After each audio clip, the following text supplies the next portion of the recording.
Welcome back. વિરામ બાદ નજર અન્ય સમાચારો પર કરીએ તો અમદાવાદના ઓક્ટન્ટ પિઝા પાર્લરના ફૂડમાં જીવાત નીકળી છે.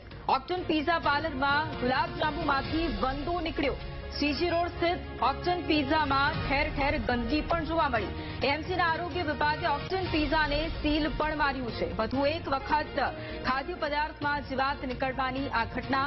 અમદાવાદમાં પણ આ જ પ્રકારે ઓક્ટન્ટ પિઝા પાર્લરના ફૂડમાંથી જીવાત નીકળી હોવાની વધુ એક ઘટના સામે આવી છે. આ પિઝા પાર્લરમાં ગુલાબજાંબુમાંથી વંદો નીકળ્યો. સીજી રોડ સ્થિત ઓક્ટન્ટ પિઝામાં ઠેર ઠેર ગંદકી જોવા મળી છે. એએમસીના આરોગ્ય વિભાગે પિઝાને સીલ કર્યું છે.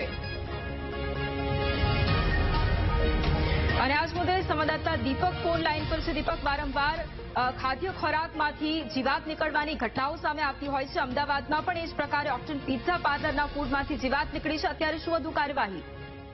વૈભવ, જે ખાવાના શોખીન હોય છે ત્યાં જે બ્રાન્ડેડ સ્ટોર હોય છે ખાણીપીણીના, ત્યાં જવાનો આગ્રહ કરતા હોય છે, પરંતુ તેનું ફૂડ પણ હવે આરોગવા લાયક નથી રહ્યું. કારણ કે વધુ એકવાર જે અમદાવાદનો એક ખાદ્ય ખોરાક છે તેમાંથી વંદો નીકળ્યો છે.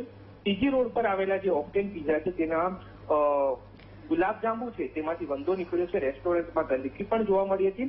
ગ્રાહક દ્વારા અમદાવાદ મહાનગરપાલિકાને જ્યારે ફરિયાદ કરવામાં આવી ત્યારે તે ત્યાં પહોંચ્યો અને તેના દ્વારા આ જે આઉટલેટ છે તેને સીલ કરવામાં આવ્યું છે. ઓક્ટેન પિઝાને જે છે તેના દ્વારા લોકોના આરોગ્ય સાથે ચેડા કરવામાં આવ્યા. ખાદ્ય પદાર્થમાંથી વંદો પણ નીકળ્યો અને તે બાબતે તેને સીલ કરવામાં આવ્યું છે. એટલે કે અવારનવાર આ પ્રકારના કિસ્સા અને એક વધુ કિસ્સો જે છે તે સામે આવ્યો છે. જી બિલકુલ, આભાર દીપક તમામ જાણકારી માટે.